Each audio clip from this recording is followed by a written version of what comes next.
The grand ballroom of the Thornbrook Gala in the summer of 1880 was a symphony of opulence, where gaslight glittered off polished marble and the rustle of silk created a constant low roar. Nestled against a wall near the conservatory doors, Lila Watson, 45, had perfected the art of elegant invisibility.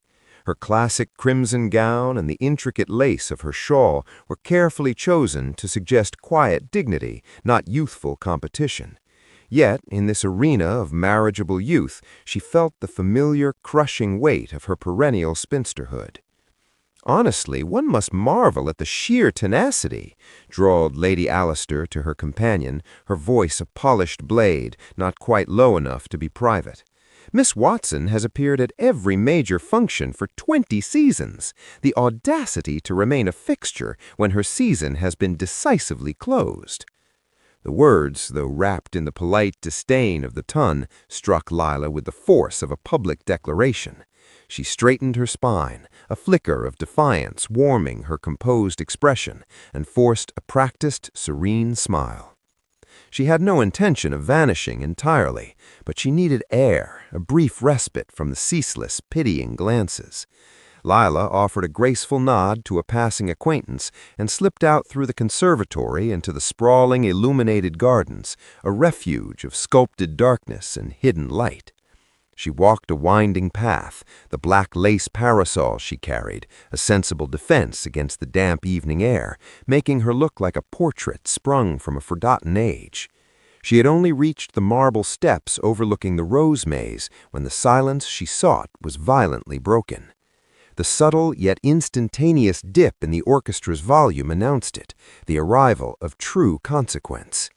"His Grace Dexter McCann, the Duke of Ravenswood," thundered the butler from the ballroom's entrance, the announcement echoing faintly even in the garden's seclusion. Dexter McCann stood framed in the double doors, a formidable silhouette in immaculate black evening wear, his height and severe posture giving him the air of a classical yet utterly unapproachable statue. At 40, he remained the single most valuable, most eligible man in England, a man whose vast fortune was matched only by his legendary chilling aloofness. He was known for his imperviousness to feminine charm, his intellect being the only mistress he seemed to pursue. Lila, an observer by long habit, watched from her shadowed corner as the social machine immediately pivoted toward him. Young debutantes blushed violently, ambitious mothers adjusted their posture, and men prepared their most obsequious greetings. The Duke, however, moved with an unsettling directness. He did not pause to acknowledge the outstretched hands or the simpering courtesies. Instead, he was making a sudden, shocking detour. He moved past the cluster of fawning society members, his gaze fixed not on the bustling ballroom, but toward the relative darkness of the garden where Lila stood. He moved with the precision of a predator, and before Lila could even fully register the impossibility of it, the Duke halted directly before her, his formidable presence instantly swallowing her solitude. His gray eyes, sharp and unsettling, locked onto hers, not with curiosity or courtesy, but with an intense, unmistakable focus. "Miss Watson," he said, his voice low and utterly devoid of social pleasantries, "I trust you find the evening's entertainment as predictably inadequate as I do." Lila's breath caught, not from flattery, she had long since inoculated herself against such foolishness, but from the sheer audacity of his approach. The Duke of Ravenswood did not engage spinsters in garden conversations. He did not engage anyone, if the gossip columns were to be believed. "Your Grace," she managed, her voice steady despite the rapid calculation occurring behind her eyes, "I confess I find most entertainments adequate for their intended purpose, the display of wealth and the transaction of matrimonial ambitions. One can hardly fault an event for achieving precisely what it sets out to accomplish." A flicker of something, amusement perhaps, crossed his severe features. "Extraordinary chancery," he murmured. "You have just articulated what I have felt at every such gathering for the past 20 years, Miss Watson. Yet you continue to attend. Why?" "Because absence would be remarked upon even more severely than presence," Lila replied with a slight rueful smile. "A woman of my station has precious few acceptable venues for social interaction. I may find the theater absurd, Your Grace, but I am still required to hold a ticket." "Your station," the Duke repeated, his tone thoughtful. "You refer, I presume, to your unmarried state. Tell me, Miss Watson, do you consider this a deficiency requiring remedy, or simply a circumstance of your existence?" The question was so startlingly personal that Lila nearly laughed.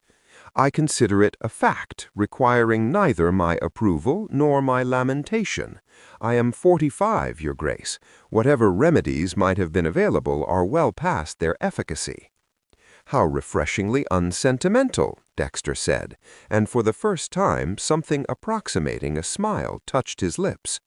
"Most women would have protested their youth, or wept decoratively, or launched into some prepared speech about accepting God's will. Most women have not had 25 years to reconcile themselves to reality," Lila countered. The Duke took a step closer, his voice dropping to a tone meant only for her. "You possess a depth of perception I have not encountered in 2 decades of enduring these insufferable gatherings, Miss Watson. It is a rare and valuable quality." Lila's heart, traitor that it was, accelerated. Perception is a common consolation prize for those denied more tangible rewards, Your Grace. Perhaps it is simply a quality so rare that most people fail to recognize its value. The morning after the Thornbrook Gala arrived with all the subtlety of cannon fire.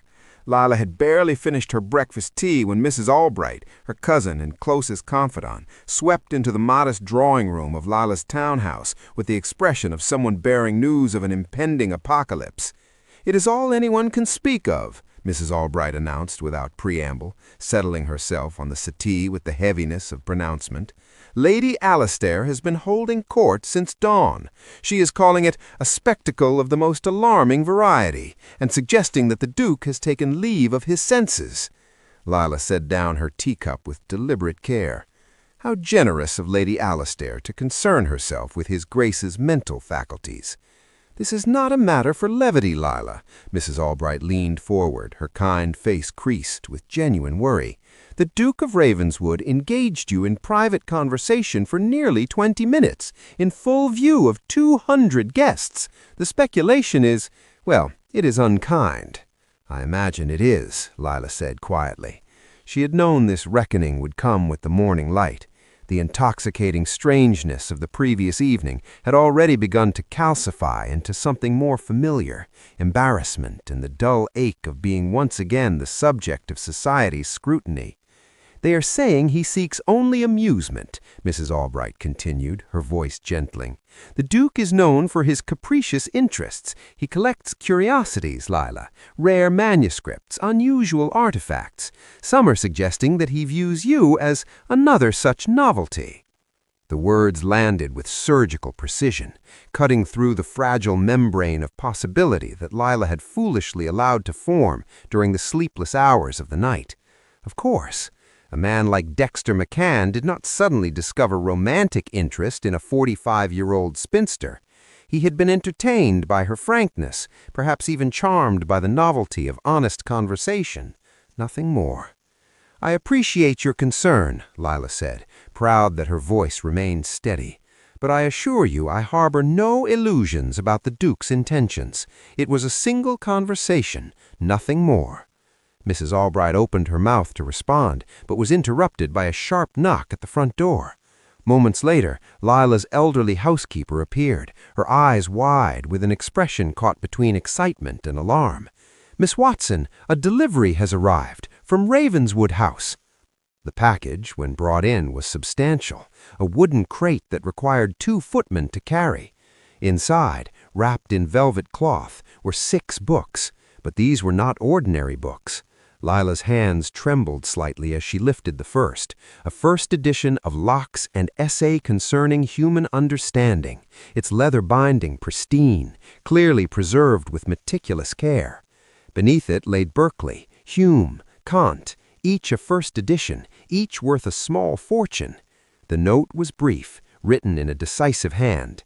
Miss Watson, our conversation was interrupted before I could properly test the depth of perception I suspect you possess.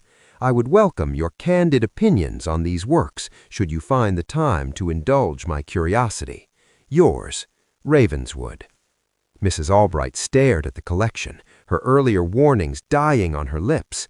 Lila, these must be worth thousands of pounds. Lila felt it then, that terrifying, treacherous sensation she had sworn never to permit herself again. Hope. It bloomed in her chest like a spring flower breaking through frozen ground, beautiful and desperately fragile. And immediately her practiced defenses rose to crush it. This was a game, an intellectual diversion for a bored aristocrat. She was being tested, studied, collected, just as Mrs. Albright had warned. To imagine anything else, to allow herself to hope for something more, would be a cruelty she could not withstand. Not at 45, not after so many years of careful, hard-won acceptance. The British Museum's restricted archive was not a place for casual visitors. It required connections, influence, and a legitimate scholarly purpose, all of which the Duke of Ravenswood possessed in abundance. When his invitation arrived, requesting Lila's presence to view a newly acquired medieval manuscript on philosophical theology, she had very nearly declined. But curiosity, that old familiar companion, had proven stronger than caution. The archive room was a sanctuary of leather and parchment, lit by carefully controlled gaslight that cast long shadows across the wooden tables. Lila arrived precisely on time, her practical day dress and sensible boots marking her as someone who had come to work, not to be admired. She had not anticipated Miss Ellington. The young woman, barely 20, with golden ringlets and a complexion like fresh cream, was already present when Lila entered, positioned beside the Duke with the calculated grace of a portrait subject. Her elaborate pink gown seemed absurdly out of place among the ancient texts. "Your Grace," Miss Ellington cooed, her hand resting possessively near his arm, "I find it so terribly impressive that you possess such vast holdings. My father says the Ravenswood estates are the finest in all of England, and of course your title is one of the oldest and most distinguished." The Duke's expression could have frozen water. "Miss Ellington, you were invited to view the manuscript, not to recite Burke's peerage." The young woman's face flushed crimson. She gathered her ridiculous pink skirts and fled with what remained of her dignity, the door closing sharply behind her. Lila raised an eyebrow. "That was unnecessarily harsh, Your Grace." "Was it?" He moved closer, his attention fixed on her with that same unsettling intensity. "Tell me, Miss Watson, in 20 years of courtship attempts, how many of those eager young women do you imagine ever asked about my thoughts, my interests, anything beyond the size of my fortune?" "Very few, I suspect." "None," he corrected, "not one. They see a title and a bank account. They rehearse compliments about things they neither understand nor care about. They perform the dance they've been taught, and they bore me to the point of madness." He paused, his gray eyes holding hers. "You, Miss Watson, carry a parasol in a garden at night for purely practical reasons. You speak honestly even when diplomacy would serve you better. You possess an independent intellectual spirit that is a far rarer beauty than any youth can offer." Lila's breath caught. "Your Grace—" "Dexter," he said quietly. "When we are private, I would prefer Dexter." The intimacy of the request sent alarm bells through her carefully constructed defenses. "That would be highly improper." "So is sending a woman I barely know 6 priceless first editions," he countered, "yet I did so anyway. Your opinions on them, incidentally, were extraordinary. Your letter demonstrated a depth of philosophical understanding that surpassed most academic treatises I've read." 3 days later, another package arrived at Lila's townhouse. Inside was a parasol, but not any parasol. It was an 18th-century creation of black Chantilly lace and carved ivory, a museum piece that belonged in a collector's display. The note was even more direct.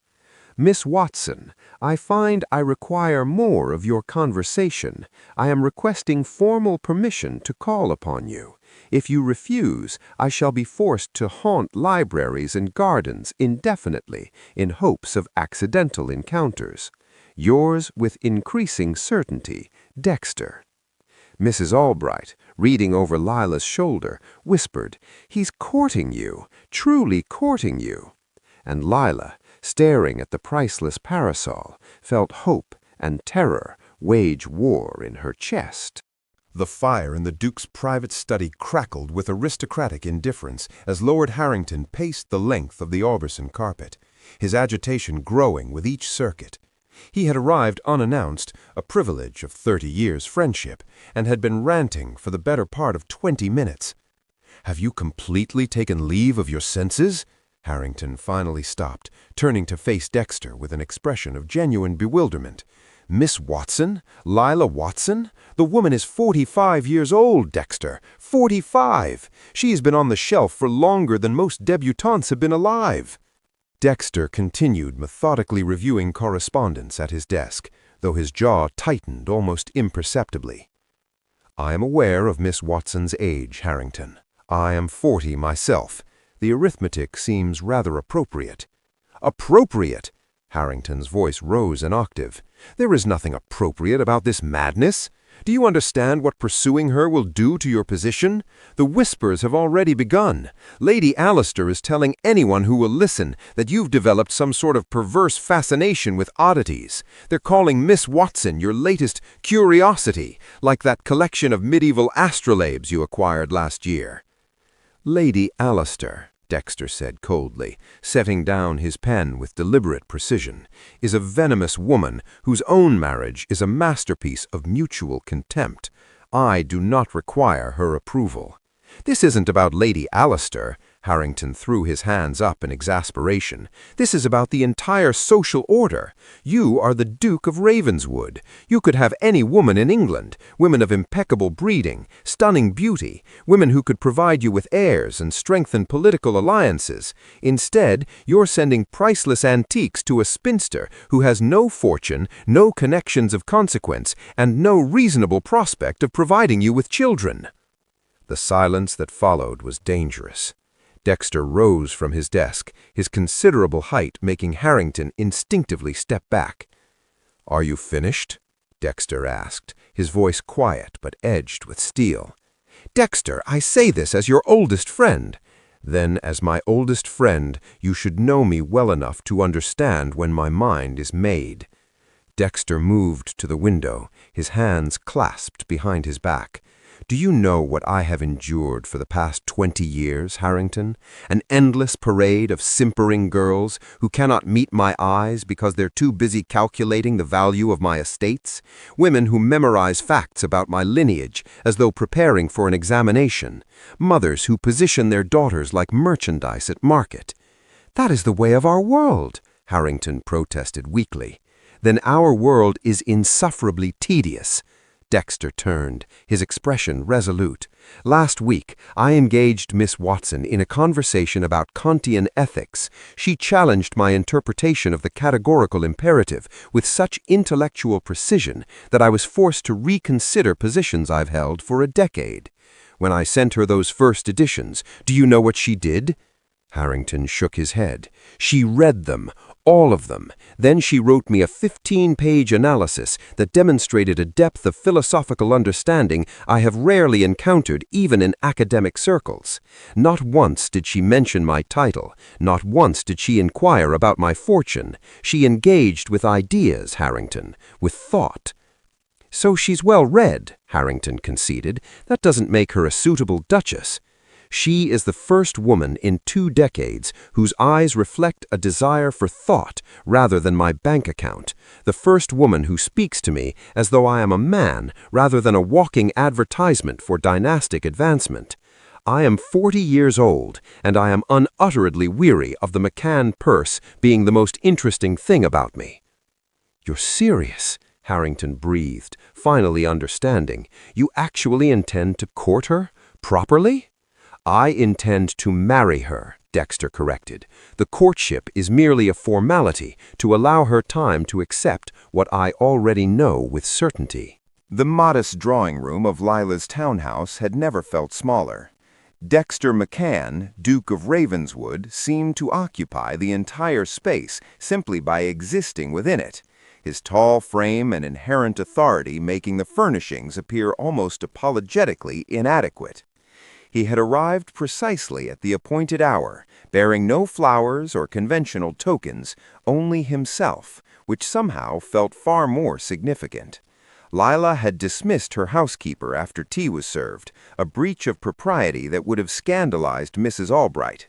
But if she was to have this conversation, she needed it without witnesses. "Your Grace," she began, her hands folded tightly in her lap to stop their trembling, "I must ask you to explain something that has perplexed me beyond measure." "Dexter," he corrected quietly. "I believe I requested." "Why?" The word emerged more forcefully than she intended.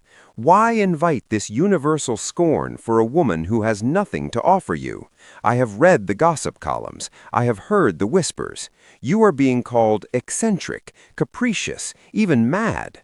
Lady Winters suggested yesterday that you are conducting some sort of social experiment. So I ask you directly, what is your purpose?" Dexter set down his teacup with careful deliberation. "My purpose, Miss Watson, is to determine whether you might be willing to marry me." The room tilted. Lila gripped the armrest of her chair. "That is not amusing." "I am not attempting humor." His gray eyes were utterly serious. "I am stating my intention with the directness you claim to value." "Then you are mad," Lila said, her voice rising. "I am 45 years old. I have no fortune, no significant connections, no beauty that would justify such attention. I cannot give you heirs, or at least the likelihood is vanishingly small. I come with nothing but a modest competence and a reputation for being exactly what Lady Alistair called me, a permanent fixture who refuses to acknowledge when her season has closed." "Are you finished cataloging your perceived deficiencies?" Dexter asked, his tone maddeningly calm.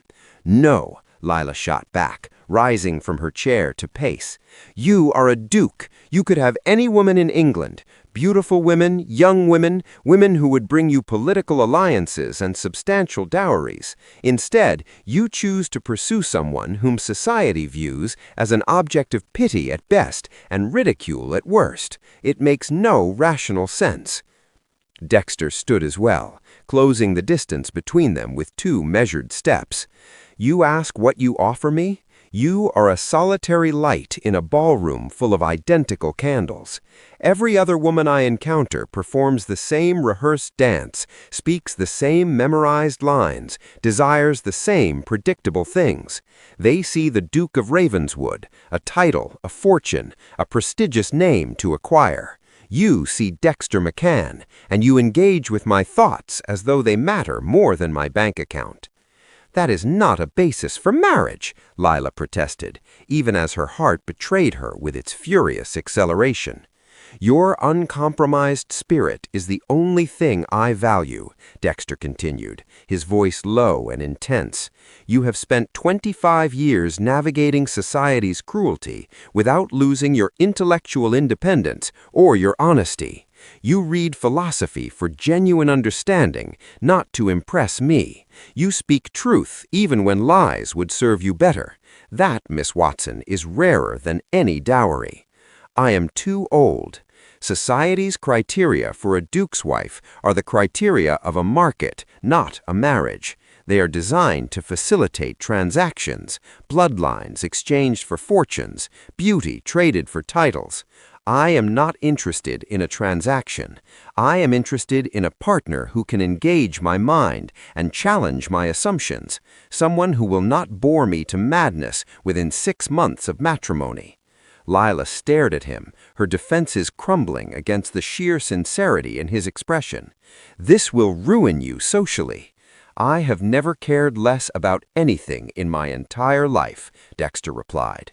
"The question, Miss Watson, is whether you possess the courage to be as unconventional as I am." Lila turned away from him, moving to the window where afternoon light filtered through lace curtains. Her reflection in the glass showed a woman caught between disbelief and something far more dangerous, belief. "You speak of partnership," she said quietly, "but you know nothing of me beyond a few conversations and some letters about philosophy. This is madness, Your Grace, absolute madness." "Dexter," he corrected again, moving to stand beside her, close but not touching. "And I have spent 2 decades successfully avoiding marriage precisely because I refused to settle for anything less than what I have found in you.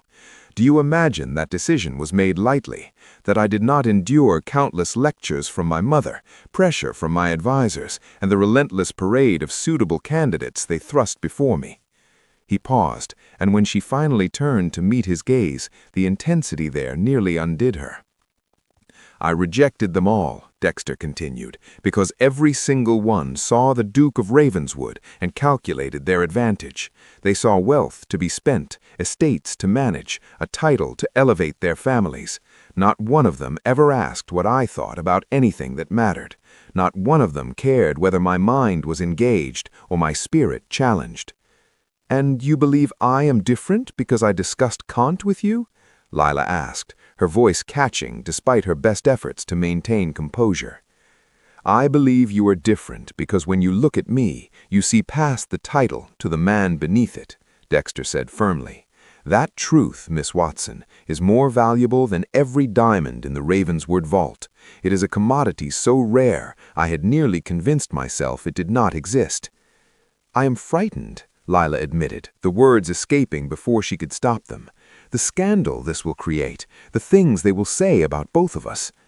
"Let them say whatever pleases them," Dexter interrupted, his voice carrying absolute certainty. "My position means the world will follow, or it will choke on its own disapproval. I do not particularly care which. Lady Alistair and her ilk have nothing I require. Not their approval, not their social invitations, not their good opinion." "But I do not have the armor you possess," Lila protested. "I am not a duke. I cannot simply dismiss society's judgment." "You have survived 25 years of their judgment already, with far fewer resources and protections than I can provide. You attended that ball knowing exactly what they said about you, held your head high, and spoke your mind regardless. That, Miss Watson, is not weakness. That is extraordinary courage." He took a calculated risk then, reaching for her hand. She did not pull away. "I am formally stating my intent to court you," Dexter said, his thumb tracing a gentle pattern across her knuckles, "with the singular aim of a more permanent and entirely unconventional arrangement. I intend to call upon you regularly. I intend to be seen with you publicly. I intend to make my intentions so undeniable that even the most willfully blind gossip will understand that the Duke of Ravenswood has chosen his Duchess." "I am offering me everything I convinced myself I could never have," Lila whispered, tears threatening at the corners of her eyes. "How can I possibly trust this is real?" "Because I am standing in your drawing room, holding your hand, and asking you to have the courage to believe what your intelligence already knows, that we are perhaps the only 2 people in all of London honest enough and brave enough to build something genuine in a world of beautiful lies." Lila looked down at their joined hands, then back up at his face, that severe, aristocratic face that had softened into something approaching tenderness. "If I say yes," she said slowly, "there is no retreat. The scandal will be permanent." "Good," said Dexter simply. "I have no interest in retreat."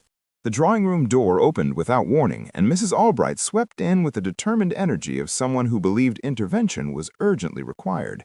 She stopped short at the sight of Lila and the Duke standing so close together, their hands still joined.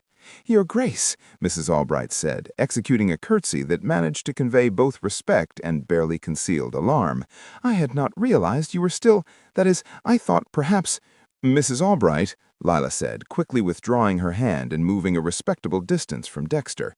"His Grace was just—" "I was just declaring my intention to court your cousin," Dexter interrupted smoothly, his tone brooking no misunderstanding, "formally and publicly."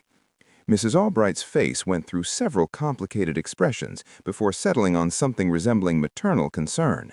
"Your Grace, I wonder if I might speak plainly, as someone who has known Lila since childhood and cares deeply for her welfare." "By all means," Dexter said, though his voice had cooled noticeably. "Lila is a woman of remarkable character," Mrs. Albright began, choosing her words with visible care. "But she is also, that is to say, her circumstances are quite modest. She has no connections that would prove useful to a man of your standing, no experience managing grand households or navigating the highest circles of society. I only mention this because I would hate to see either of you enter into an arrangement that might prove unsuitable." The temperature in the room dropped precipitously. "Mrs. Albright," Dexter said, his aristocratic authority filling every syllable, "are you suggesting that Miss Watson lacks the character, intelligence, or capability to fulfill any role she chooses to undertake?" "No, of course not. I only meant—" "Because I find her intellectual capacity superior to most peers in the House of Lords. Her character is beyond reproach, and her ability to navigate society with grace, despite its persistent cruelty, demonstrates a strength most of your so-called suitable candidates could never match." Mrs. Albright paled. "Your Grace, I did not mean to imply—" "Miss Watson's worth," Dexter continued with chilling precision, "is not determined by her social connections or her ability to manage servants. It is inherent in who she is.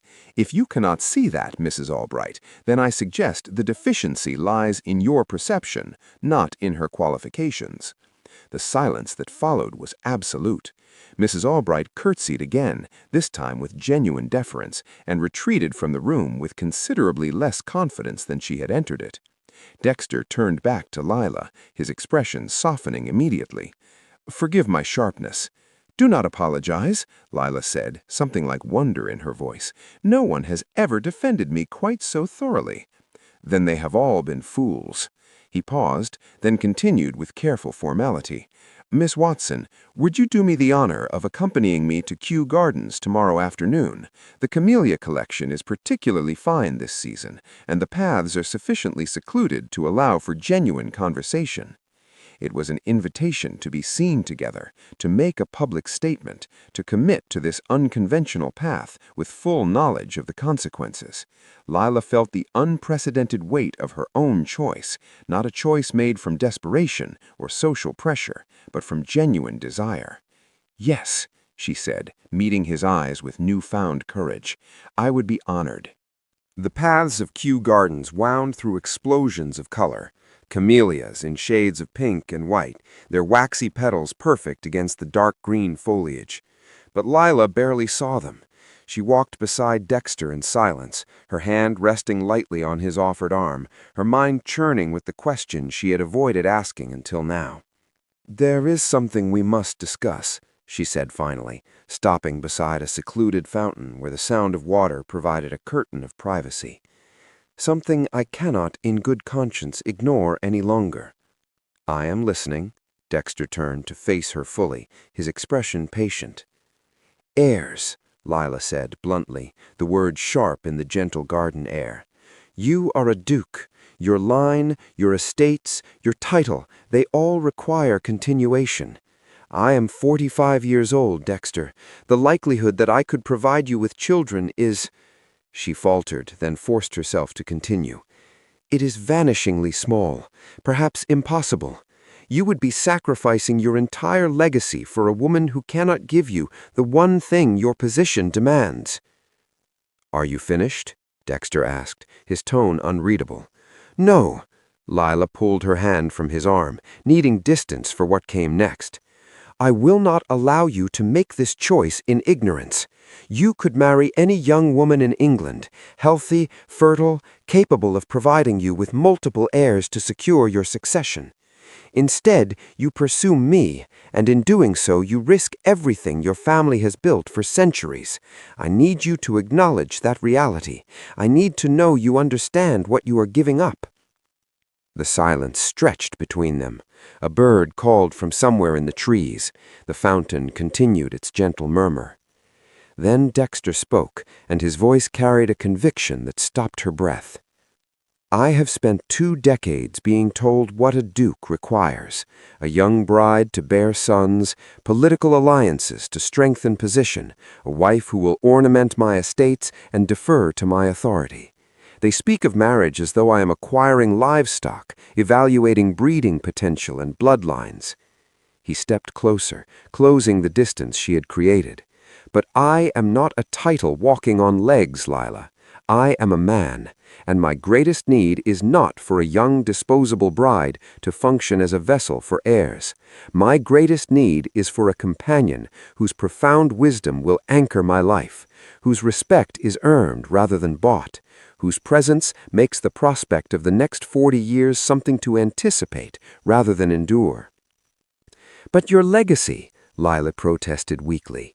"I have 3 cousins, all with sons. The Ravenswood title will continue regardless. What will not continue, what I refuse to sacrifice, is the possibility of genuine happiness. I need a soul, Lila, not a vessel. I need you." The words crashed over her like a wave, washing away the careful defenses she had built over 25 years of disappointment and resignation. She had convinced herself that love was a fantasy reserved for the young and beautiful, that her value lay only in quiet dignity and intellectual pursuits, that accepting her spinsterhood was the only rational choice. But here stood a man who saw her, truly saw her, and chose her anyway. Not despite her age, but because of the wisdom it had brought. Not in spite of her unconventional nature, but precisely because of it.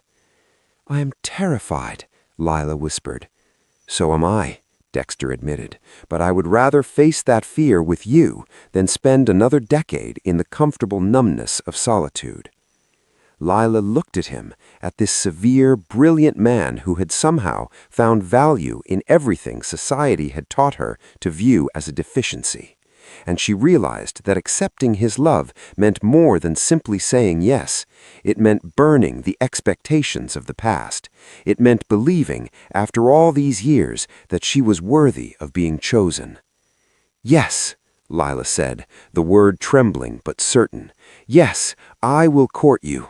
Yes, I will walk this scandalous path. Yes, I will choose happiness over propriety." Dexter's rare smile transformed his entire face. "Then we are both decided." "We are both gloriously, impossibly decided," Lila agreed, and felt herself begin, at 45, to finally live. The announcement appeared in the Times on a crisp autumn morning, printed in the formal language of aristocratic tradition.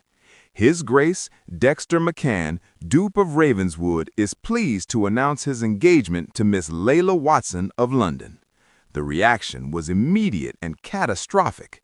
The news spread through London society like wildfire, leaving social destruction in its wake. Lady Alistair reportedly took to her bed for 3 days, claiming nervous exhaustion. Drawing rooms across Mayfair buzzed with frantic speculation. Mothers of unmarried daughters oscillated between outrage and bewilderment.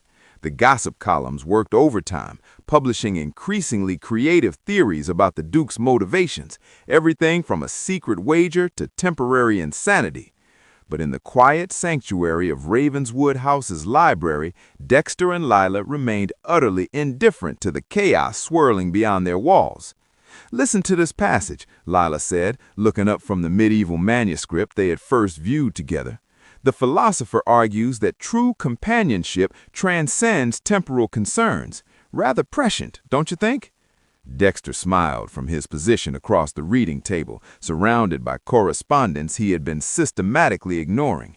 "Prescient indeed. though I suspect he never imagined his work being read by a future duchess who would prove his theory so comprehensively.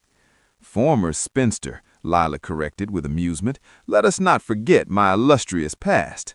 I prefer patient woman who refused to settle for mediocrity. It has a better ring to it. The wedding, when it came 6 months later, was deliberately small, a pointed rejection of the spectacle society expected.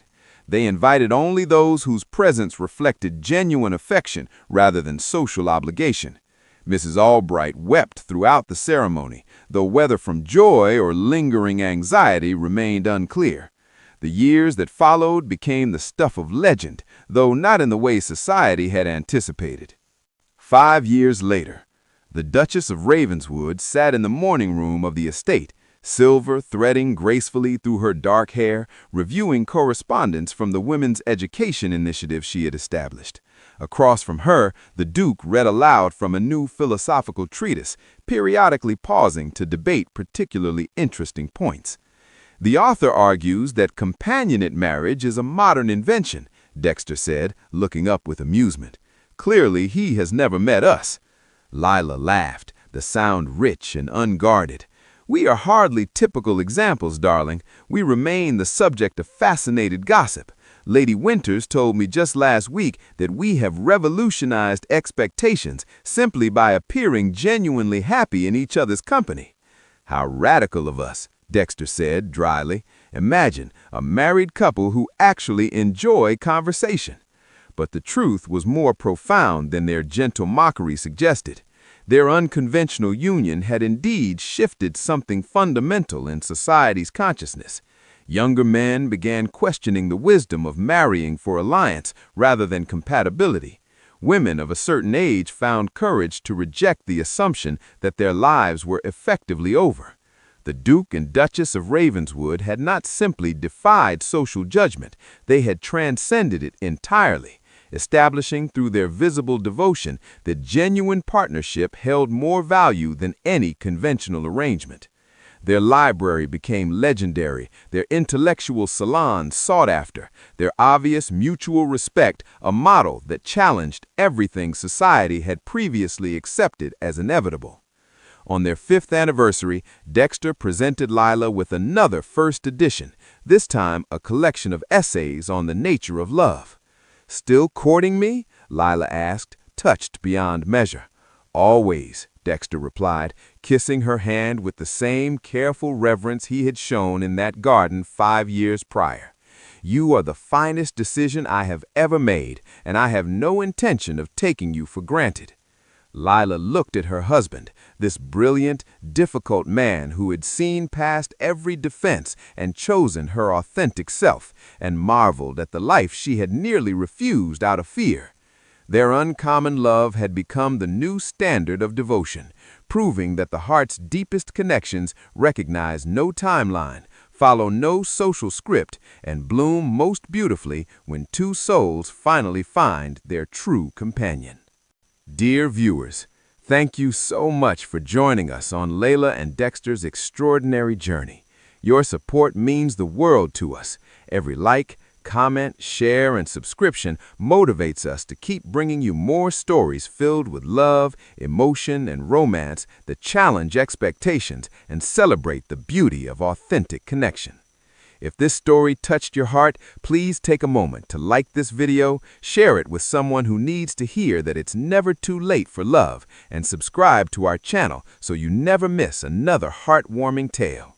Your engagement and encouragement inspire us to continue creating stories that remind us all that true love sees the soul, not the circumstances, and that the most beautiful chapters of our lives can begin at any age. With gratitude and affection, until our next story.